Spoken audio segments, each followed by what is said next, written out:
So J.K. Dobbins flew to Denver last night and has a visit with the Broncos.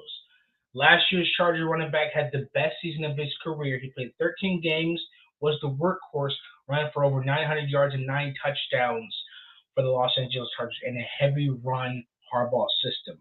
How can J.K. Dobbins do when you bring him over to a less run-heavy scheme, split backfield with a healthy J.K. Dobbins? Can he fit in? Does he raise the floor of that running back room? Where does that take us now?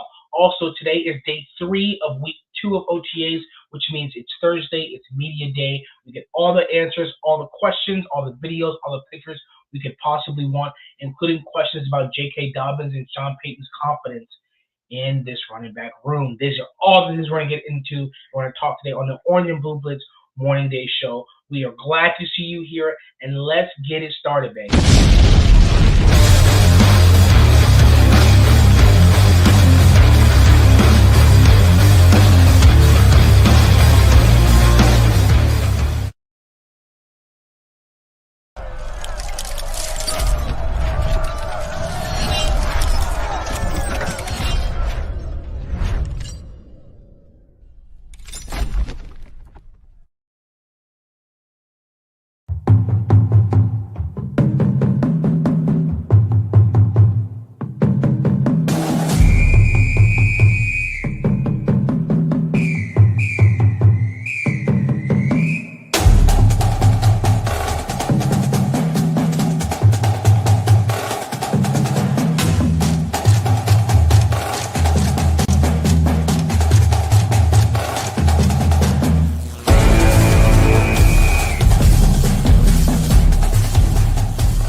What is up? What is up? What is up, Broncos Country? Good morning, wherever you are. Good afternoon, wherever you are.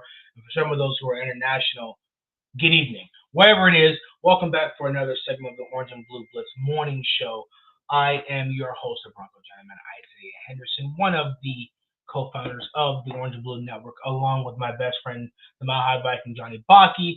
It's another Thursday afternoon. We had some big news breaking yesterday evening, where all the Broncos podcasters hopped on last night and talked about it. And if you tuned into our Spanish show, then you would have heard Don, the 6'10" Mexican, and the Bronco Libre discussing that in Spanish.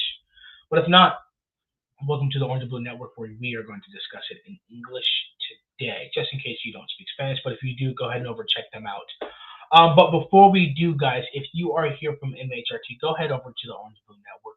Go on over to our YouTube, subscribe. Go over to our Twitter, follow. Go ahead and comment on every video, like every video you can. We love you guys. And if you guys are here from Orange and Blue, go ahead over to MHRT Network. Go ahead and like their videos on YouTube. Follow them on Facebook. Follow them on Twitch.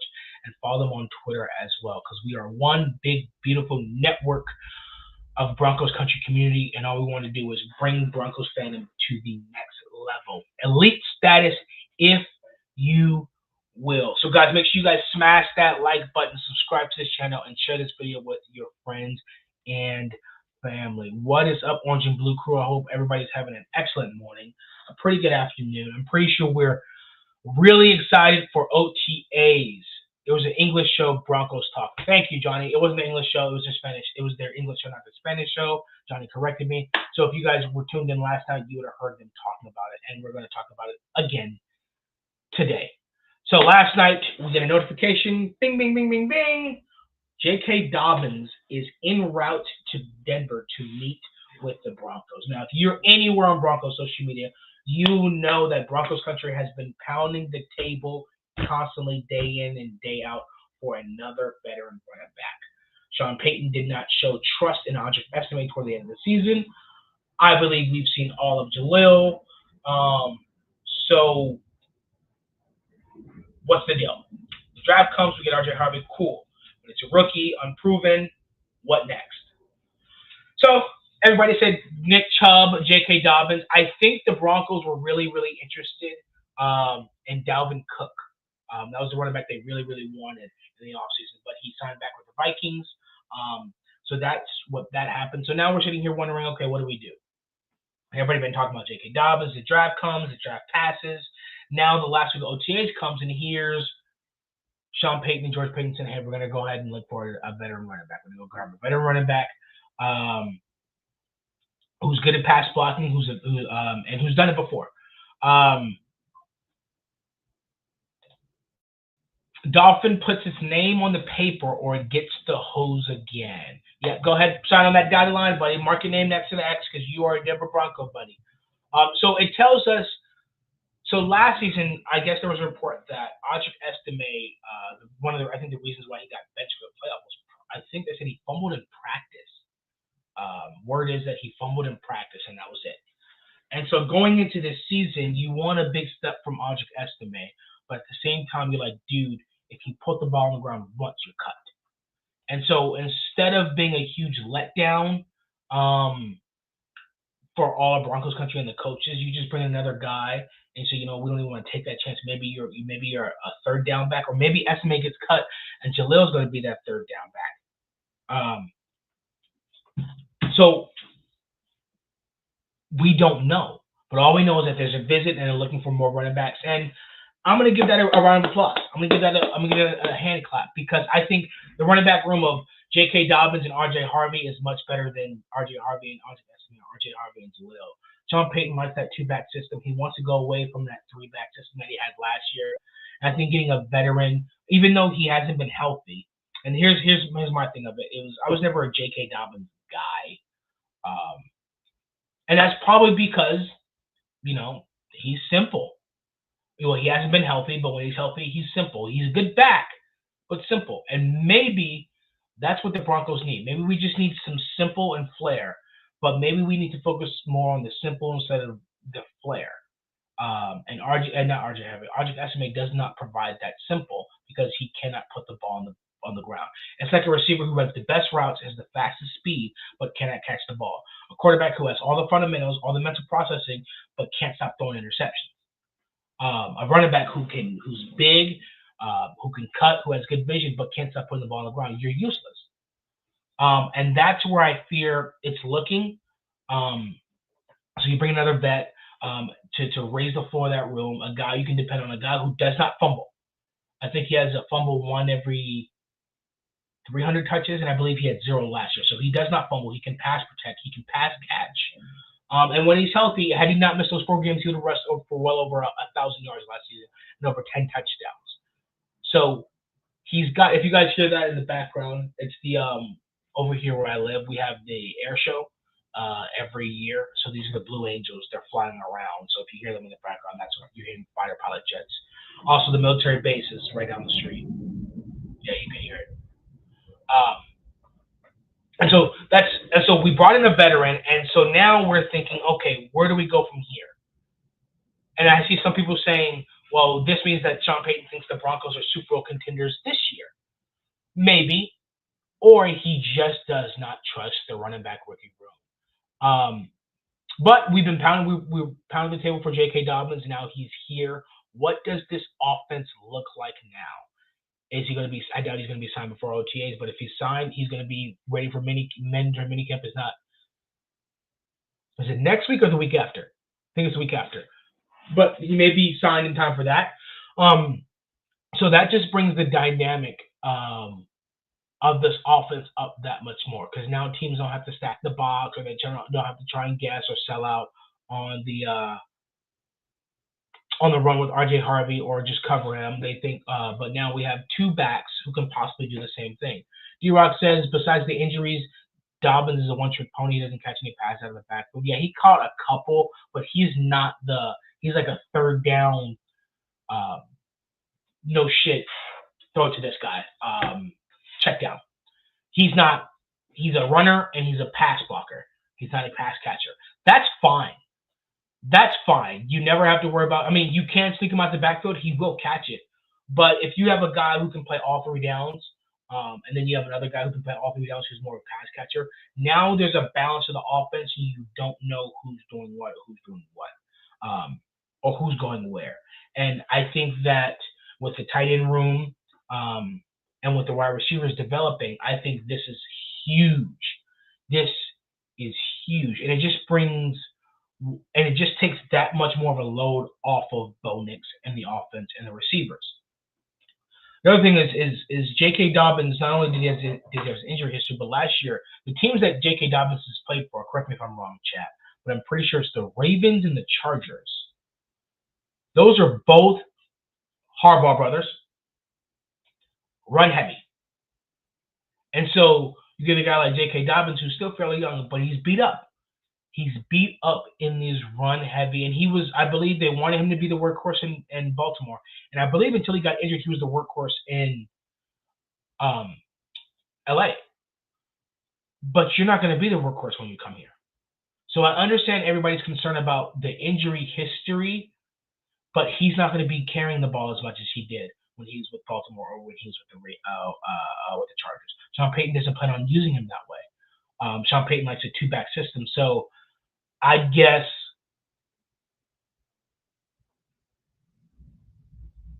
$250. They pretty sure they get equal touches.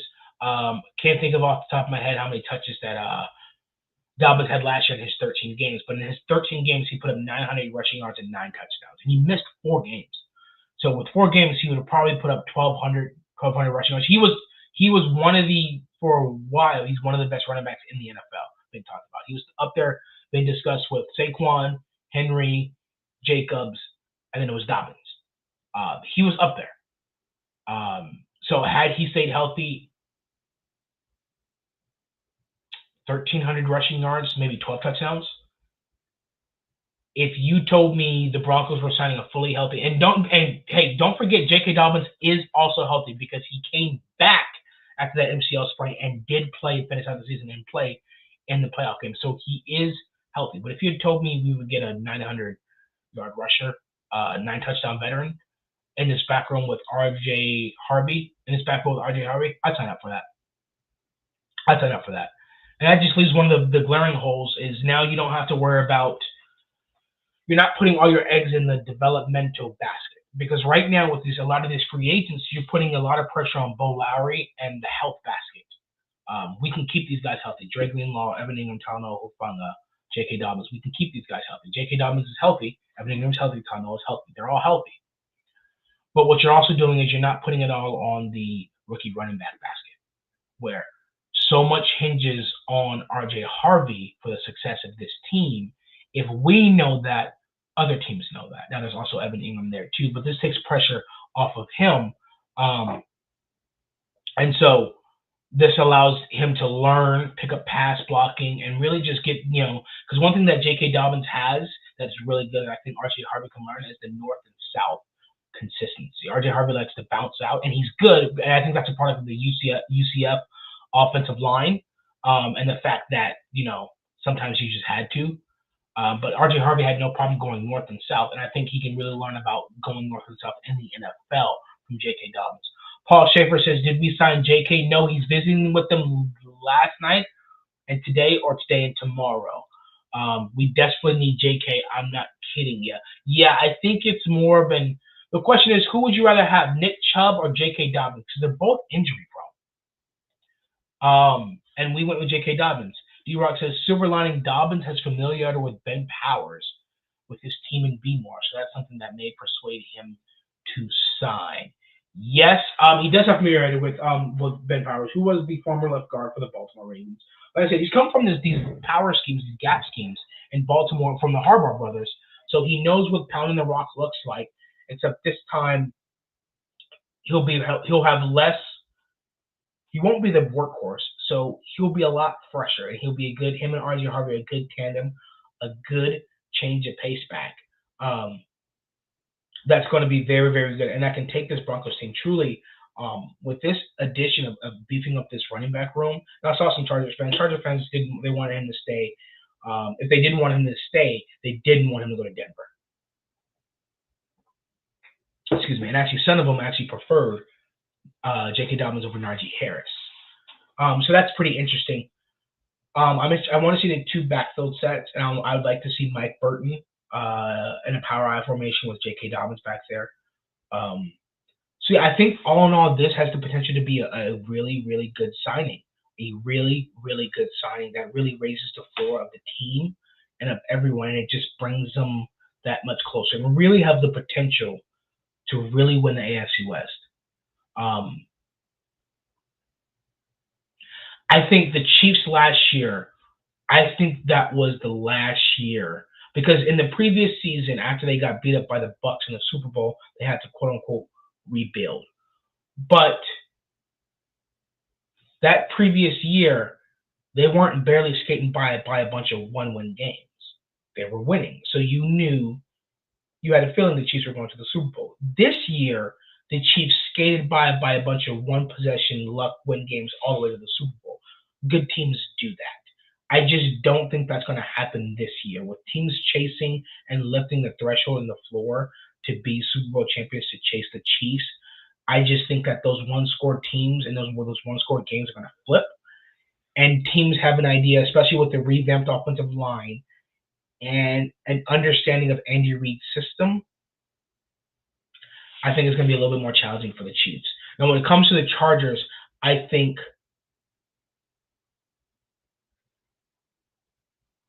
the Chargers and Broncos are pretty evenly matched. Ironically, the Chargers had the better defense. They were 1 or 2. The Broncos were 3. Offense, the Broncos were 10. The Chargers were 11. So they were pretty evenly matched. 11-6, 10-7. Pretty evenly matched. Lost by one-score game each time. Pretty evenly matched. And I think both teams made major improvements in the direction they want to. Jim Harbaugh got Najee Harris, Omarion Hampton, 2 big, beefy backs.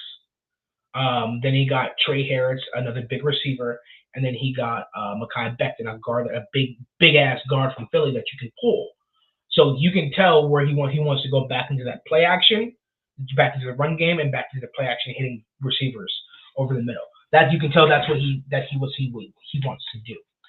They didn't make many improvements to their defense. They had a really good defense under Jesse Minter for the first year with some rookie cornerbacks. I actually think their defense takes a step back. And that's why I think we have the edge over the Chargers this year, is because I think their offense took a step forward, but I think their defense takes a step back this year. I think they're still going to be top 10, but I don't think they're going to be as good as they were last year. And so I think our defense got even better and our offense got better. So I think we grew exponentially on both sides of the ball, whereas I think the Chargers only grew on one side of the ball. Whereas the Chargers, I understand if you're top 2, top 3 defense, you don't think you have much to improve. Whereas the Broncos took the opposite and said, no, we have more to improve, and we're going to improve on that. And so I think we can beat the Chiefs. We have the Chiefs number. I think we have the Chiefs number more than we have the Chargers number because we're used to Andy Reid and Mahomes, but we're not used to Herbert and Harbaugh. The Raiders are going to be a much more serious team. I think the Raiders get 2 wins in the division this year. I think we sweep the Raiders, but I think they beat the Chargers and the Chiefs once because the Raiders are that much more respectable. But I think with the addition of J.K. Dobbins, Paul says, I would give J.K. a 2-year deal, $6 million full guarantee. Yeah, that sounds good. Give him a 2-year deal, 1 year, because next year, RJ Harvey will be second year, so he'll understand more of the system. And I think I'll just estimate if he's still on the team, will be on his 3rd year. But also, I wouldn't be surprised. Yeah, he could be on his 3rd year, so we'll see. Paul, thanks, man. You would thrive on listener participation. Thanks, dude. That's what the goal of the Orange and Blue Network is listener participation. You guys drive the show. You guys in the comments drive the show. You guys questions, you guys comments, you guys concerns. You guys drive the show. And we love coming here and talking to you guys. And one of the original introductions that we had to one of our videos where we were a fan-led, fan-based podcast. And we really are. We really are here for you guys. So I appreciate the compliment to the Orange and Blue Network and the rest of the team. 100% Chargers lost a lot on D. Yes, they did replace their defensive tackle, but they did lose a little bit on defense. I think they take a step back on defense. I think the person they would have the matchup, I think the X factor on offense, that would just be the run game in total, but I think it's going to be Evan Ingram. Because you have to think of why Sean Payton signed Evan Ingram as a mismatch player. So if you have Evan Ingram on a linebacker, you're going to take that every day. He's not going to cover him deep. So that's when you're going to put a safety. Now, if you're playing the Chargers, you're going to put Derwin James on him. But Derwin James got scored on by Troy Franklin when we played the Chargers in the red zone. So I think, and if you put Derwin James, which is their best defending player on Evan Ingram, one-on-one, then that leaves one-on-one matchups elsewhere. So if you're going to bring Derwin James back from the safety and you're going to bring him up into the box to guard Evan Ingram one-on-one, that's fine. Because that means there's one safety back. That means there's one-on-one with Court. That means there's one-on-one with Bailey. That means there's possibly one-on-one with Franklin. That means there's possibly one-on-one with Mims. And most importantly, that means there's one-on-one with the running back. And that's what Sean Payton wants. He wants to stress the defense. So if Derwin James comes up and they're playing a one-high deep safety because Derwin James has to come up in the box, either to play for the run or he has to play man coverage on Evan Ingram like how Trent McDuffie would play, come down and play in the slot and cover Evan Ingram.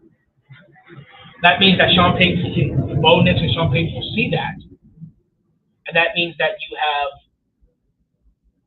middle field closed and you have the boundaries open. And so what Sean Payton will do is he'll use RJ Harvey to take that middle linebacker out on a route. Because now you have man coverage. So now the middle field's open, and all of a sudden he's bringing Troy Franklin, Marvin Mims, or Pat Bryant on a dig or a drag route.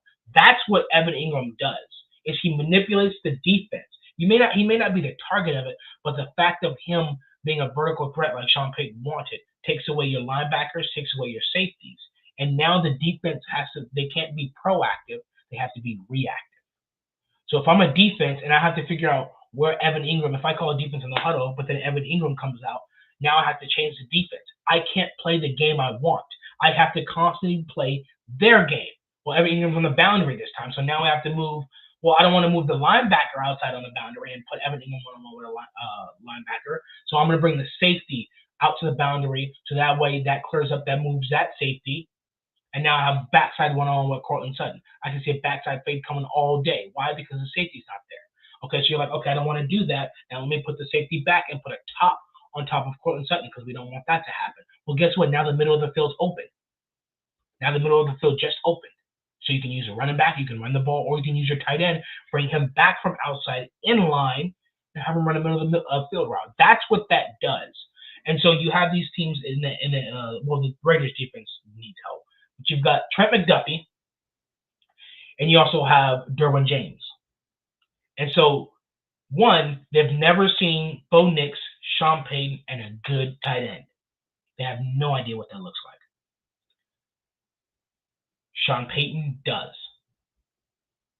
So he's getting the defense, and he's 2-3 plays ahead just because I'm seeing, okay, when I put Evan Ingram to the boundary, they put a linebacker on him.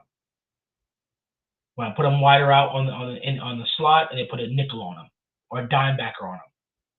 Okay, but out there they put a corner on him or they put a safety on him. Now he's playing off of that, and that just opens it up even more. And that's why because of that, I'm not seeing the sophomore slump for Bo. Hot take, I don't really care about the win-loss this season. I really want to beat KC and KC. You mean the record win-loss this season? Or you're saying you don't care about whether we go 1-1 against KC as long as we beat them in KC on Christmas?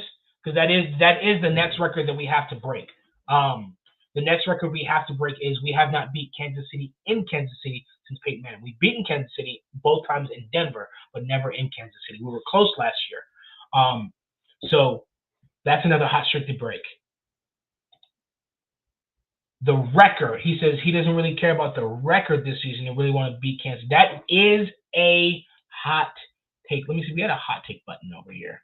Where's that hot take button? Jeez, we have so many buttons.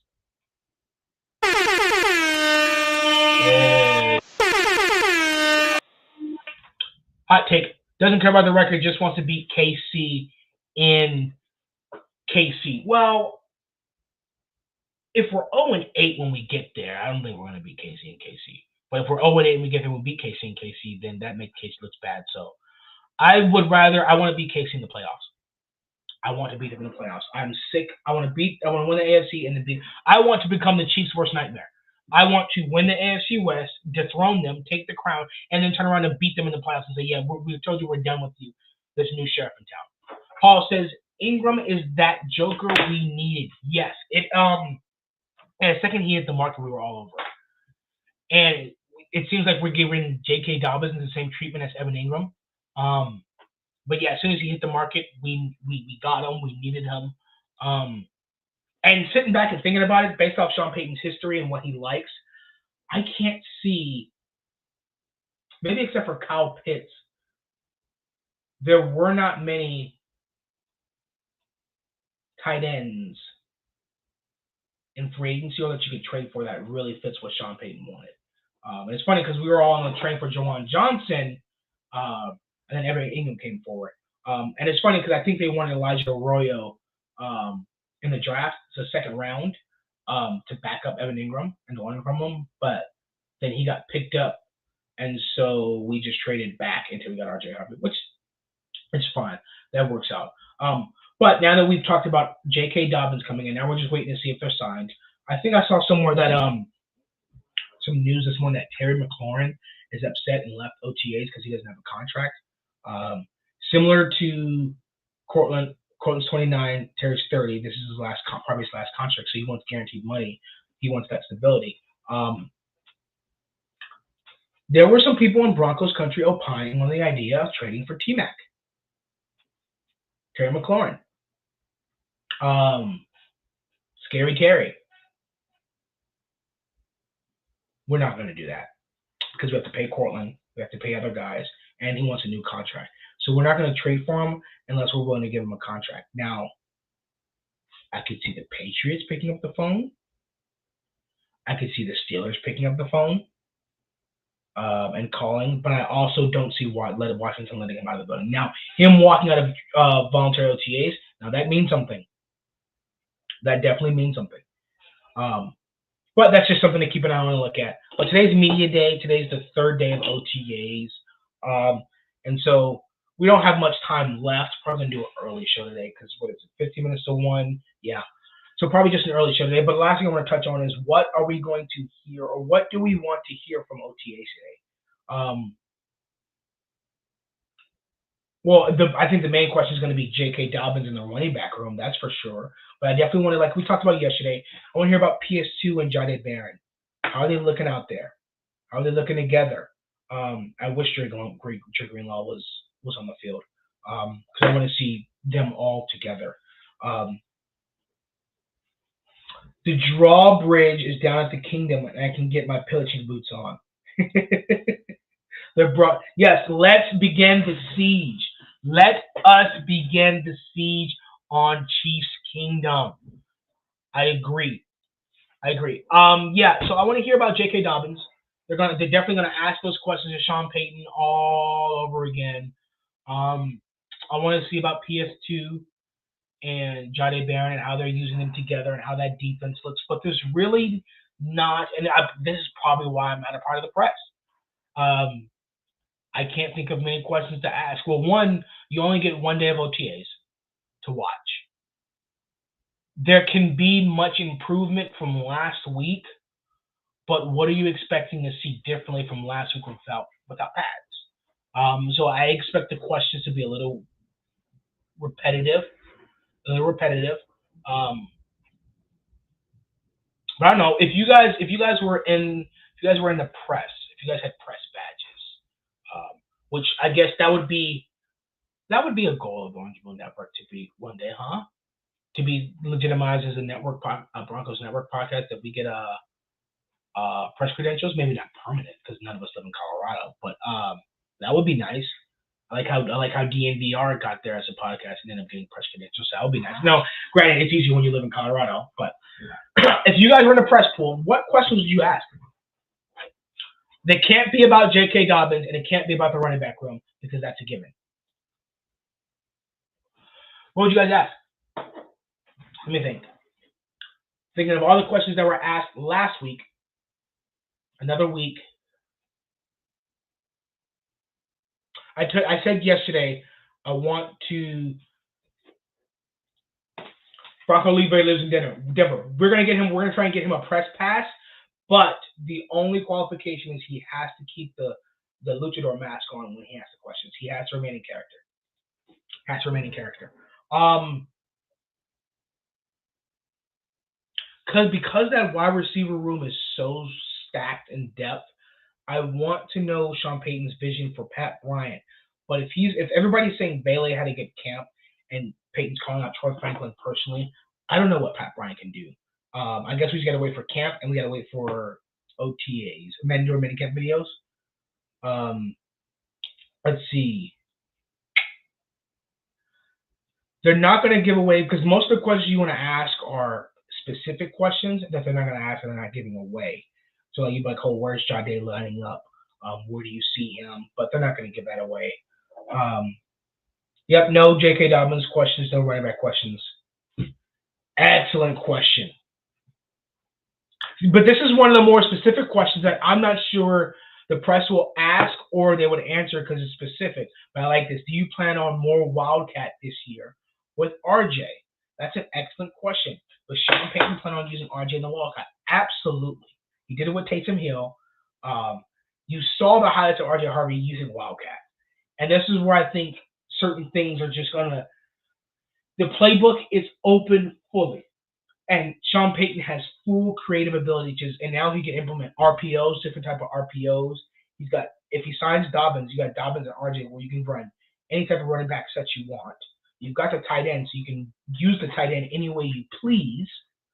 So yeah, Wildcat is definitely one of those things. No Dobbins and running back room questions, Johnny. I excluded those. Those are because I'm trying to think of a question that does not include Dobbins or the running back room because those are the easy given questions given yesterday. So you have to come up with a question. You have to brainstorm a question that does not include the running back room. Johnny asked, I would ask if you're bringing in how do you do this?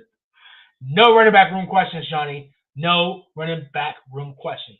But let's flip that. I think that applies to Pat Bryant. With the addition of Pat Bryant, how do you see the wide receiver room working out? Because Sean Payton said, actually, let me rephrase this question. Boom, I got it. You guys ready? This is a question. Coach Payton, you said that receivers are battling not for spots, but for touches. How can a guy like Pat Bryant with the wide receiver room so depth earn more touches? Boom. Boom. So Sean Payton then can say, well, you know, whatever Pat Bryant needs to do to earn. Because that's what I want to hear. What does Pat Bryant have to do to earn more touches? Avatar, how awesome is this defense going to be this season?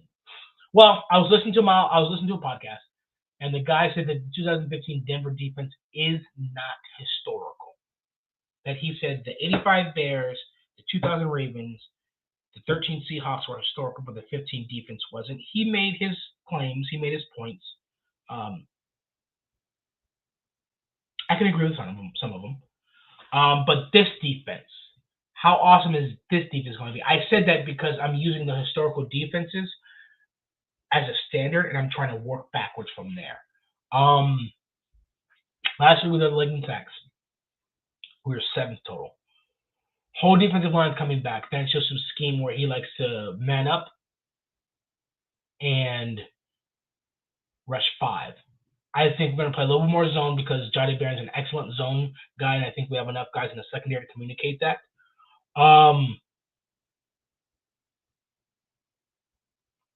It always comes down to health.